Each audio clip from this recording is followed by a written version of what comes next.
예, 이번 시간에는 95페이지를 다시 한번 보십니다. 조는 모습 보이면 빨리 쉬도록 하겠습니다. 예, 95페이지 보시게 되면 도시개발구역의 해제 의제입니다. 우선 1번과 관련되어 동그라미 2번은 공사가 제대로 완료되었을 때 다음날 해제된 것으로 의제하고, 동그라미 1번입니다. 도시개발구역이 지정 고시된 날부터 3년 되는 날까지 실시에 인가 신청하지 아니한 경우는 3년 되는 다음날 도시개발구역 지정은 해제된 것으로 본다. 3년 동그라미 놓습니다. 다음 날 추정 놓습니다. 잠깐 우리가 이해하실 것이 있습니다. 지구단위 계획은 실시계획에 포함되었던 사안입니다. 그러면 도시개발구역이 지정되었을 때 도시개발구역은 도시지역 및 지구단위계획구역으로 결정 고시된 것으로 의제하면, 저 지구단위계획구역에는 지구단위계획이 수립해야 되죠. 지구단위계획은 몇 년? 3년 내 지구단위계획을 결정 고시해야 됩니다. 그래서 도시개발구역이 지정되게 되면 지구단위계획구역이 의제되기 때문에 지구단위계획을 포함한 실시계획을 3년 내 인가 신청해야 되고, 인가 신청하지 않았다면 3년 되는 다음날 도시개발구역 지정은 해제된 것으로 의제하게 됩니다. 그래서 도시개발구역과 동시에 개발계획을 수립한 경우에는 저 도시개발구역이 지정 고시된 날부터 3년 내 지구단위계획이 포함된 실시계획을 인가 신청해야 되는데, 신청하지 않았다고 하면 3년 되는 다음날 도시개발구역은 해제된 것으로 의제하게 됩니다. 그리고 두 번째입니다. 투기가 발생할 수 있는 지역은 구역을 지정하고 개발계획을 수립할 수 있습니다. 그래서 이번 3기 신도시 발표는 도시개발구역을 먼저 지정하고 나중에 개발계획을 수립하는 상황인데, 이 개발계획도 제때 나와야 되죠. 그래서 도시개발구역이 지정 보이되면 2년 내 개발계획을 수립해야 되고, 저 개발계획이 수립되게 되면 첫 번째와 똑같은 요건을 갖추게 됩니다. 계획이 수립된 구역이거든요. 그러면 저 계획 수립된 날부터 3년 이내에 실시계획을 인가 신청해야 되는데, 인가 신청하지 않는다면 3년 되는 다음날 도시개발구역 지정은 해제되게 됩니다. 그래서 첫 번째 경우 구역 지정 후 몇 년? 2년 내 개발계획 수립해야 되고, 계획이 결정되었다면 몇 년? 3년 내 실시계획 인가 신청하도록 되어 있습니다. 다만 도시개발구역의 단위 면적이 330만 제곱미터 이상의 경우는 저 2년 그리고 3년이 각각 5년으로 기한을 연장시켜줍니다. 단위 면적이 워낙 넓다 보니 구역 지정 후 몇 년? 5년 이내에 개발계획 수립해야 되고, 개발계획이 수립되었다고 하면 몇 년? 5년 내 실시계획 인가 신청하도록 되어 있습니다. 그래서 동그라미 1번을 다시 한번 보십니다. 구역 지정 후 3년 이내 실시계획 인가 신청하지 아니하는 경우는 3년 되는 다음날 도시개발구역 지정은 해제된 것으로 본다. 다음 날 줄쳐놔야 됩니다. 다음 날 빠지게 되면 바로 틀린 질문으로 파악해 놓습니다. 그리고 2번입니다. 도시개발구역 지정 후 실개발계획을 수립한 경우 2년 되는 날까지 개발계획 수립 고시하지 아니하면 2년 되는 다음날 해제된 것으로 본다. 다만 도시개발구역의 면적이 330만 추놓습니다. 5년으로 한다. 그리고 2번입니다. 330만 제곱미터 미만의 도시개발구역에 대해 개발계획이 수립 고시되면 3년 되는 날까지 실시계획 인가 신청하여야 하고, 신청하지 않으면 3년 되는 다음날 해제된 것으로 본다. 확인되셨습니다. 그리고 그 단위 면적이 330만 제곱미터 이상일 때는 얼마? 5년. 그래서 해제에 관한 사항을 그렇게 각각 확인해 놓습니다. 그리고 3번 마음 편해 보십니다. 도시개발구역 해제 의제 효과 찾았습니다. 도시개발구역의 지정이 해제 의제된 경우 해당 도시개발구역 지정 전에 용도 지역, 지구 단위 계획구역으로 각각 환원되거나 폐지된 것으로 본다. 그래서 개발 사업이 제대로 이루어지지 않았다고 하면 도시개발구역 지정 전에 용도 지역으로 환원되도록 되어 있습니다. 단서 잠깐 확인하십니다. 공사 완료라는 말 찾으셨죠? 공사 완료 동그래 놓습니다. 공사 완료된 경우에는 환원된 것으로 보지 않는다. 확인되시겠습니까? 그래서 만약 시험에 개발 사업이 완료되어 도시개발구역 지정이 해제되면 종전 용도지역으로 환원된다. 이 말 나오면 틀립니다. 개발 사업 완료란 말이 있다고 하면 환원에 관한 문제가 발생하지 않는다. 그렇게만 파악해 놓습니다. 그리고 제5절 시행자 변경 사유에 대해 보시는데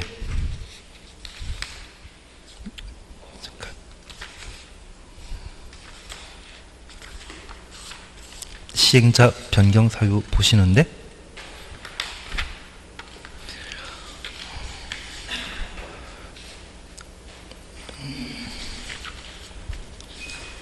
예, 그냥 96페이지 봐주십니다. 96페이지 보시는데 잠깐 이렇게만 봐주십시오. 지금 우리가 1단계와 관련된 도시개발 사업에 대해서는 모두 함께 보셨고 이제 2단계 사항으로 시행자와 실시 계획에 관한 내용을 함께 살펴봅니다. 2단계 주된 목적은 무엇이다?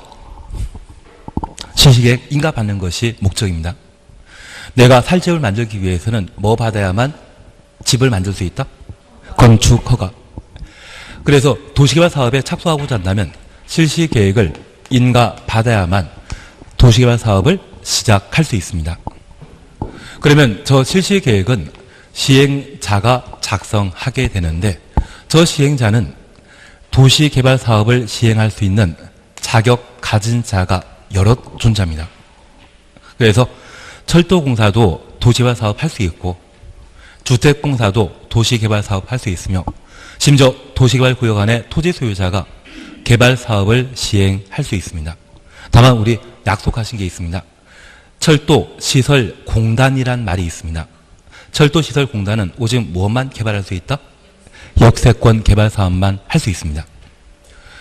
그러면 이 도시개발 사업을 시행할 수 있는 자는 참 다양한데 이들은 지정권자에게 도시개발 사업 시행자로 지정받은 때 개발 사업을 시행할 수 있습니다. 그러면 우리가 다시 하나 이해하실 것이 있습니다. 여기 지정권자는 국토교통부 장관, 시도의사, 대도시장이거든요. 특별히 국가, 지방자치단체는 모두 행정청이라 불리우는데 저 행정청이 도시개발 사업하고자 한다면 지정권자에게 지정받은 때에만 도시개발 사업을 시행할 수 있습니다. 그리고 저 행정청을 제외한 자를 비행정청이라 하고 이들이 도시개발 사업 시행하고자 한다면 지정권자에게 지정받은 때에만 도시개발 사업을 시행할 수 있습니다. 다만 우리 이것 하나 기억하셔야 됩니다. 우리 국토계획법 공부하시면서 시설사업 기억나시죠? 시설사업은 입안권자가 실시계획 작성에서 결정권자에게 인가받아야 했었습니다. 시설사업 안 되면 이게 헷갈리십니다. 저 입안권자 도시군 계획설 사업을 시행하게 되었을 때 행정청은 따로 지정받을 필요 없는데 비행청은만 시행자 지정받아 도시군 계획설 사업을 했었습니다. 그런데 개발법은 도시군 계획설 사업과 달리 국가 지방자치단체도 지정권자에게 지정받은 때에만 도시개발 사업을 시행할 수 있습니다. 그래서 만약 문화부 장관이 관광단지를 만들겠다고 하면 그 문화부 장관은 국토교통부 장관에게 도시개발사업 시행자 지정받은 때만 시설 사업을 할 수 있습니다. 그래서 개발법에서는 누구든 관계없이 지정권자에게 지정받은 때에만 도시개발 사업을 시행할 수 있다. 그렇게 기억해 주셔야 됩니다. 그리고 두 번째 우리가 하나 봐주실 것이 있습니다. 그러면 도시개발 사업 할 수 있는 여러 사람들 중에 누구나 지정권자의 지정받아 사업할 수 있는데, 특별히 사업 시행 방식이 전부 환지 방식인 경우에는, 전부 환지 방식은 환지는 사전 현금 보상하는 것이다, 사후 현물 보상하는 것이다. 사후 현물 보상하는 방식입니다. 그러면 이 환지 방식의 경우에는 도시개발구역 안에 토지 소유자가 도시개발 사업 다 끝날 때 새로 조성되는 땅을 환지 형태로 받게 됩니다. 그래서 사업 시행 처음부터 끝까지 토지 소유자가 존재하는 형태로서 이 전부 환지 방식의 경우에는 토지 소유자가 직접 사업 시행할 수 있도록 토지 소유자가 스스로 만들게 되는 조합이 사업 시행자로 우선 지정되게 됩니다. 그래서 전부 환지란 말 쓰게 된다고 하면 토지 소유자 알아서 도시개발 사업 시행하라고 토지 소유자 도시개발조합을 우선 사업 시행자로 지정하도록 되어 있습니다. 취지는 이해되시겠습니까? 그런데 우리가 잠깐 이해하실 것이 있습니다. 만약 전부 환지 방식을 토지 소유자 직접 도시개발 사업하게 되면 저 사업은 잘 되겠습니까? 안 되겠습니까? 안 된다. 그렇게 해주셔야 됩니다. 가끔 우리가 피자를 먹다 보면 피자 오늘 토핑 조각이 나한테는 하나밖에 없는데 옆에 친구는 토핑 조각이 2개 올라가면 마음에 서운하지 않으셨습니까? 예, 서운하셨습니다. 그래서 이 토지 소유자가 서로 직접 도시개발 사업을 시행하게 된다고 하면 서로 간에 환지 받는 거 가지고 서로 싸울 수밖에 없습니다.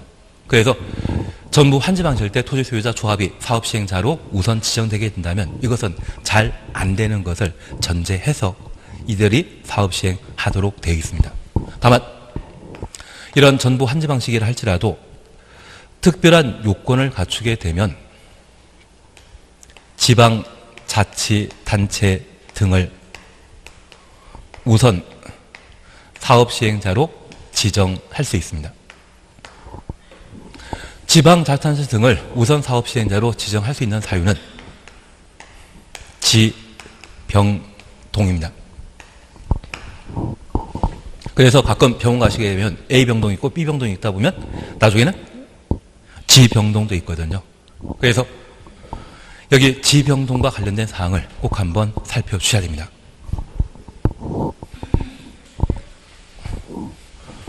뭐 하고 있는지 잘 모르지만 G병동이 있습니다. 그리고 두 번째 봐주실 것이 있습니다. 그러면 이들을 도시개발 사업 시행자로 지정해야 되는데 도시개발 사업 시행자가 제대로 사업을 못하게 된다면 시행자 변경해서라도 사업을 추진해야 되거든요. 일실, 이착. 사업 시행자 부도 발생했다고 하면 도시개발 사업을 제대로 시행할 수 있는 자격 있다 없다? 돈 없는 사람은 개발 사업 못하는 겁니다. 그래서 일실, 이착. 일실, 이착에 해당되면 시행자가 뭐 한다? 변경한다. 근데 얘가 28회 때, 29회 때 시험에 나왔거든요. 올해 시험에 나온다 안 나온다?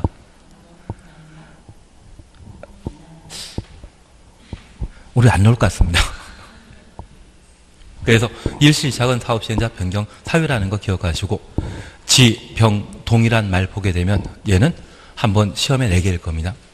얘는 전부 환지 방식일 때 토지 소유자나 조합을 사업 시행자로 지정해야 되는데 지방자치단체 등을 우선 사업 시행자로 지정할 수 있는 요건, 그 요건이 뭐다?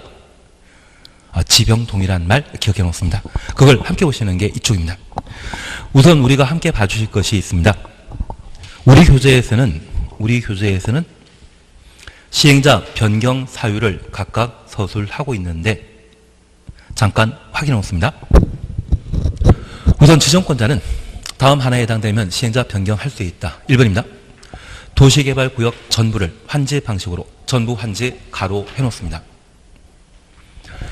사업을 시행하는 경우 시행자로 지정하던 토지 소유자 또는 조합이 도시개발구역 지정 고시일부터 1년 이내 1년 동원해 놓으시고 실시계획 인가를 신청하지 아니한 경우는 실시계획 인가 신청하지 아니한 경우 실시계획 동원해 놓습니다. 시행자 변경할 수 있다는 것 확인해 놓습니다. 그리고 2번입니다. 도시개발 사업에 관한 실시계획 인가 받은 후 몇 년? 2년 내 공사에 착수하지 아니한 경우에는 시행자 변경할 수 있는데 우리가 공법 공부하시면서 일반적인 공사 착수는 2착이었습니다. 1년 내 공사에 착수하는 것은 건축법상 건축신고한자는 1년 내 공사 착수해야 되고 착수하지 않는다면 신고 효력은 없어진다. 그리고 공장에 대한 건축 허가 받은 자는 몇 년? 3년 내 공사 착수하도록 되어 있습니다. 그리고 주민 입안 제한한 지구 단위 계획이 결정 고시되면 5년 내 공사 착수하도록 되어 있고 주택법 공부하시면서 사업계획 승인받은 자는 몇 년 내 공사 착수한다? 사업계획 승인받은 자는 5년. 주택법에 따른 사업계획 승인받은 자는 5년 내 공사 착수하도록 되어 있습니다.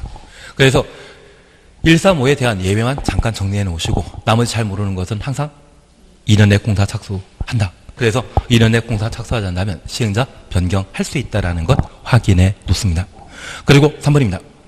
시행자 지정이나 실시계 인가가 취소되었다면 도시개발 사업 한다 못한다? 못하죠. 그래서 시행자 변경하게 됩니다. 그리고 4번입니다. 시행자의 부도 파산 등으로 도시개발 사업 목적을 달성하기 어렵다 인정되면 시행자 변경할 수 있습니다. 그런데 하나 질문이 있습니다. 도시개발구역 지정 고시하고 3년 내 실시 계획을 인가 신청하지 아니하면 도시개발구역 해제 사유이지 시행자 변경 사유는 아니죠. 구역 지정은 몇 년? 3년 내 실시 계획 인가 신청하지 않는다면 도시개발구역 해제된 것으로 본다. 얘는 해제 사유이지 변경 사유 아닙니다. 그래서 우리가 잠깐 봐주실 것은 1년 내 공사 착수하지 1년 이내 실시계 인가 신청하지 아니한 경우 2착 실시계 인가 받고 2년 내 공사 착수하지 아니한 것. 그리고 시험에 도시개발구역 지정하고 3년 내 실시계 인가 신청하지 않았다면 얘는 시행자 변경 사유가 아니라 무엇? 도시개발구역 해제 사유라는 것 확인해 놓습니다. 그것 잡아주셔야 됩니다. 다만 시행자 변경 사유가 되는 것은 실시계획 인가 받은 것이 취소되었다면 시행자 지정이 취소되거나 실시계획 인가 받은 사항이 취소되었다면 그때는 시행자 변경하지만 실시계획 무엇입니까? 3번 행정처분으로 시행자 지정이 취소된 경우 행정처분으로 실시계획 인가가 취소된 경우에는 시행자 변경 사유입니다. 대신 구역 지정 후 3년 내 실시계획 인가 신청하지 않았다. 이 말은 해제 사유이지 변경 사유와는 관계없는 것으로 잡아내십니다. 그리고 시행자가 부도 파산했다면 돈이 없기 때문에 도시개발 사업 계속 할 수 있다 못한다? 못한다. 그래서 시행자 변경하게 됩니다. 얘를 꼭 한번 봐놓는 겁니다. 그리고 옆에 페이지 잠깐 살펴보시면 위에서 네 번째 줄에 도시개발조합 차시였죠. 도시개발 사업 전부를 환지 방식으로 시행하는 경우에만 도시개발 사업 시행자로 지정받을 수 있다. 그걸 하나 확인해 놓습니다. 그러면 제가 하나 부탁드릴 게 있습니다. 앞서 우리 전부 환지 방식일 때 토지 소유자와 조합이 도시개발 사업 시행자로 지정될 수 있다. 이걸 보셨는데 전부 환지 방식일 때는 이 둘이 도시개발 사업 시행자 될 수 있습니다. 그런데 토지 소유자는 도시개발 사업을 수용 방식으로 시행하는 때에도 토지 소유자가 도시개발 사업을 시행할 수 있습니다. 그래서 전부 환지 방식일 때 유일하게 도시개발 사업 시행자 될 수 있는 자는 조합입니다. 대신 소유자는 전부 환지 방식과 수용 방식일 때 충분히 시행자가 될 수 있다는 것을 파악해 놓습니다. 구분되시겠습니까? 그래서 만약 시험에 조합은 전부 환지 방식일 때 시행자 될 수 있다? 맞습니다. 토지 소유자는 전부 환지 방식일 때만 시행자 될 수 있다. 그러면 틀립니다. 토지 소유자는 전부 환지 방식 수용일 때 어떤 사업 시행 방식이건 사업 시행자 될 수 있는 반면 도시개발조합은 전부 환지 방식일 때만 사업 시행자가 될 수 있습니다. 이해해 주셔야 됩니다. 그리고 하단부 이야기는 크게 필요 없는데 우리 약속하신 게 있습니다. 신탁은 누구만 할 수 있다? 민간만. 대행은 공공은 대행할 수 있고 신탁은 민간만 할 수 있다는 것을 기억해 놓습니다. 한 장 넘기십니다. 도시개발조합에 대해서는 별표 3개 돼 있으시죠? 예, 잠깐 확인하십니다. 우선 1번입니다. 도시개발구역 토지 소유자가 7명 이상이 지정권자에게 설립인가 신청해야 한다. 그래서 첫 번째 우리 기억하실 것은 도시개발조합을 설립하고자 한다면 누구에게? 인가 받아야 된다. 지정권자에게. 그런데 우리가 함께 공부하시는 조합이 3군데 나옵니다. 개발법의 도시개발조합, 앞으로 조정법 공부하시게 되면 정비사업조합을 공부하게 됩니다. 그리고 주택법의 지역 직장주택조합을 공부하시게 될 거거든요. 그런데 지정권자에게 조합 설립 인가 받는 것은 여기만 유일하고 주택조합이나 주택조합이나 정비사업조합은 시군구청장에게 조합 설립 인가 받도록 되어 있습니다. 그래서 인가권자는 대부분 시군구청장이지만 도시개발법에서는 누구? 지정권자가 인가권자라는 것 구분해 놓습니다. 그리고 두 번째 우리가 기억하실 것이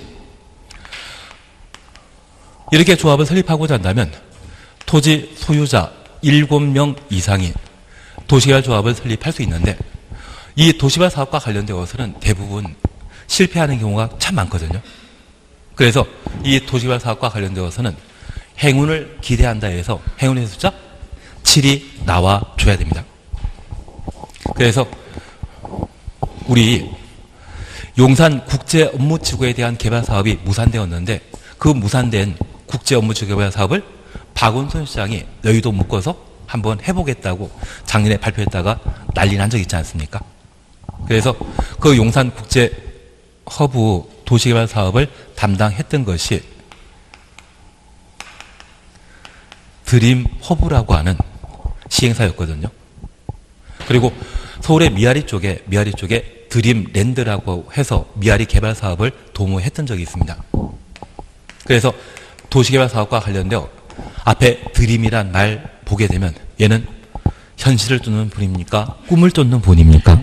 꿈. 그래서 시행사 명칭이 드림으로 시작하게 되면 그때는 제발 투자하지 마십시오.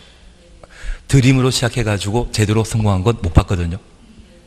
그러면 최근에 군산 앞바다에 새만금 간척 사업을 열심히 하고 있는데 거기도 드림으로 시작합니다. 그래서 새만금 간척 사업은 원하는 대로 잘 진행되고 있다, 잘 안 되고 있다. 아십니까? 예, 제가 유언비 엎어지고 있는 게 아닌지 모르겠지만 하여튼 새만금 간척 사업도 원래 예상했던 대로 진행되질 않고 있다고 하더라고요. 그래서 드림으로 시작하는 시행사가 하는 도시개발 사업에 대해서는 같이 함께 하시면 안 됩니다.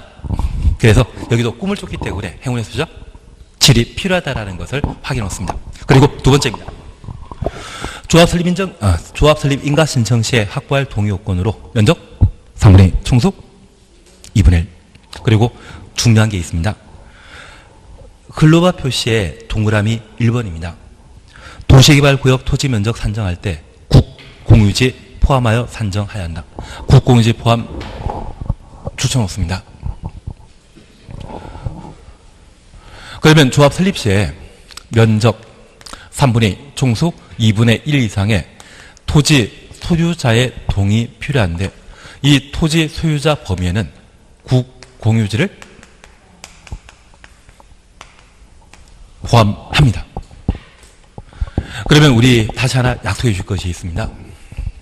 여기 도시개발 사업을 시행하게 되면 조합은 수용 방식이다, 전부 환지 방식이다. 조합은 전부 환지 방식인 경우에만 사업 시행자가 될 수 있습니다. 그러면 이 도시개발 구역 안에 국공유지가 있다면 개발 사업 다 끝나면 저 국공유지의 토지 소유자는 나라는 환지 받는다 안 받는다? 받아야 되지 않겠습니까? 그래서 저 도시개발 구역 안에 동사무소라도 있다고 하면 이게 도시개발 구역의 환지 방식으로 사업 시행 용지로 사용되었을 때 이 도시개발 구역 안에 동사무소 또 하나 만들어야 되지 않겠습니까? 그래서 국공유지도 토지 소유자 동의 범위에 포함한다, 제외시킨다. 포함되는 겁니다. 다만 우리가 함께 기억하시길 국토계획법에 토지 소유자 동의 범위에는 대부분 국공유지 빠졌습니다. 국토계획법에서는 국공유지 포함한다, 제외시킨다. 제외시킵니다. 여기에서는 국공유지 제발 포함된다는 것. 그래서 도시개발법상 국공유지가 제외되는 것은 딱 하나밖에 없습니다. 원래 전부 환지 방식의 경우는 토지 소유자 또는 조합이 사업 시행자로 지정되지만 지방자치단체 등을 사업 시행자로 지정할 수 있는 경우가 있습니다. 그게 뭐다? 지병동입니다. 그래서 전부 환지 방식일 때 조합이나 토지 소유자가 사업 시행하게 되면 저것 1년 만에 끝난다? 20년 걸린다. 20년 걸린다는 거 뻔히 알기 때문에 전부 환지 방식일 때 조합이나 토지 소유자 하는 것이 아니라 제발 지방자치단체 등이 사업 시행을 해달라. 주민이 동의하는 경우가 있거든요. 그런 주민 동의와 관련되어서는 면적 2분의 1, 총수 2분의 1 이상의 동의받아 지방자치단체 등을 우선 사업 시행자로 지정할 수 있는데 이 동의 기준에는 국공유지를 제외시킵니다. 그런데 우리가 잠깐 이해하실 것이 있습니다. 저 전부 환지 방식을 사업 시행하게 되었을 때 지방자치단체가 사업 시행하게 되면 저 개발 이익은 누가 챙기겠습니까? 원래는 그 지역 주민들이 모두 함께 나눠 가지지만 이 사람이 제일 많이 챙기거든요. 그러면 이 사람이 사업 시행자로 우선 지정받을 수 있는 동의요건에 대해서는 우리가 개발법에 공부하셨던 평상시의 동의요건 면적 3분의 2, 총수 2분의 1 보다 강화시켜야 된다, 완화시켜야 된다. 이거 강화된 겁니까? 완화된 겁니까? 완화된 겁니다. 국공유지 포함한다, 제외시킨다. 여기는 제외. 여기는 제외. 여기 하나만 제외. 나머지는 다 포함. 자기 좋은 일을 할 때 자기 동의 꼭 받을 필요 있다 없다. 자기 위한 것일 때는. 그래서 국공유지 이때는 제외시키고 나머지는 다 포함된다. 그렇게 기억해 주셔야 됩니다. 딱 하나만 예외 있다. 딱 하나만. 지병동입니다. 일실 이착은 뭐 하는 것이다? 시행자 변경 사유이고 지병동은 무엇이다? 전부 환지 방식일 때 지방자치단체가 우선 사업 시행자 되는 요건입니다. 앞으로 10번, 20번 더 들 겁니다. 예, 그래서 지금 조합 설립 시에는 국공유지 포함한다, 빠진다. 포함한다라는 것 확인해 놓습니다. 그리고 4번, 2번, 3번, 4번 그냥 지나가십니다. 그리고 5번 잠깐 확인하십니다. 조합 설립인가에 동의한 자로부터 토지를 취득한 자는 조합 설립인가에 동의한 것으로 본다. 하나 이해하실 것이 있습니다. 우리가 민법 공부하시면서 승계는 포괄 승계와 특정 승계로 구분했는데 만약 부동산이 매매 등의 방법으로 소유권이 이전되었을 때 승계 형태는 포괄 승계이다, 특정 승계이다. 특정 승계입니다. 그래서 물권에 해당되는 등기부에 표시되어 있는 권리관계에 대해서는 승계하지만 채권 관계는 승계하는 거 아니거든요. 그러면 저 부동산 매매하게 되었을 때 종전 매도인이 각종 개발 사업에 대한 개발 사업에 동의 승낙했다면 매수인은 저 동의 부분은 원래 채권 관계이거든요. 채권 관계이거든요. 승계한다 안 한다? 안 한다. 다만 공법에서는 예외를 인정하는 겁니다. 공법에서는 아무리 채권 관계를 할지라도 각종 개발 사업에 대한 동의 한 자로부터 부동산을 취득했다고 하면 그 동의에 대해서는 한 것으로 본다. 만약 이런 특정 승계만 인정했다가는 특정 승계만 인정했다면 매수인에게 또다시 동의 받아야 되거든요. 그러한 불편한 점은 방지할 목적으로 종전 토지 소유자가 동의했다고 하면 그 부동산 취득한 자는 뭐 한 것으로 본다? 동의한 것으로 본다. 이것은 특정 승계에 대한 예외라는 것만 이해해 주십시오. 공법 다 이렇습니다. 이해되시겠습니까? 공법 다 이렇다는 것만 이해해 주십시오. 그리고 2번 그냥 한번 봐놓습니다. 우리 민법 잘 공부하셨죠? 법인 만들게 된다면 주무관청으로부터 인가받았다면 그것은 성립 요건입니까? 설립 요건입니까? 주무관청에 인허가 받았을 때는 설립, 등기해야만 성립. 예, 설립. 그리고 성립에 대한 요건을 각각 구분하시는 게 2번인데 알아서 한번 해 주십시오. 지금은 설립입니까? 성립입니까? 설립이 아니라 성이라 돼 있지 않나요? 밑에서 5번째 줄에 이 조합의 성립 시기. 그러면 등기한 때이고, 그리고 인허가 받았다고 하면 설립. 괜한 이야기를 했나 봅니다. 잘 알고 있으신 겁니다. 그리고 3번입니다. 조합은 자격입니다. 조합은 자격입니다. 도시개발구역의 모든 토지 소유자는 조합원이 되어버립니다. 그래서 가로 속에 동의 여부를 불문하고 조합이 설립되면 토지 소유자는 모두 강제적으로 당연 조합원이 된다. 그러면 우리가 잠깐 이해하실 것이 있습니다. 여기에 도시개발 사업이 이루어지게 되면 도시개발조합은 사익사업하는 것이다, 공익사업하는 거다. 공익사업을 해주십시오. 공법에 정해진 각종 사업은 다 뭐다? 예, 지금 우리 한 40분 다 돼가 쉬었다 하십니다. 요것만 하고 쉬었다 하십니다. 요것만 하고 쉬었다 하십니다. 그리고 원래 2시 반에 끝내야 되는데 쉬었다가 2시 40분 다들 지금 졸려하시는 중이신데 예, 우리 잠깐 이해만 해주십니다. 여기 도시개발 사업은 공익사업이다, 사익사업이다? 공익사업입니다. 그 도시개발 사업 하고자 하는 도시개발조합도 공익을 목적으로 설립되었기 때문에 도시개발구역의 토지 소유자는 모두 강제로 조합원이 되는 겁니다. 찬성하건 반대하건 관계없이 모두 강제로 조합원 된다라는 것 확인해 놓습니다. 4번 법인격에 대해서는 그냥 건너뛰십니다. 그리고 동그라미 2번은 봐야 되는데 치웠다가 30분 더 하겠습니다.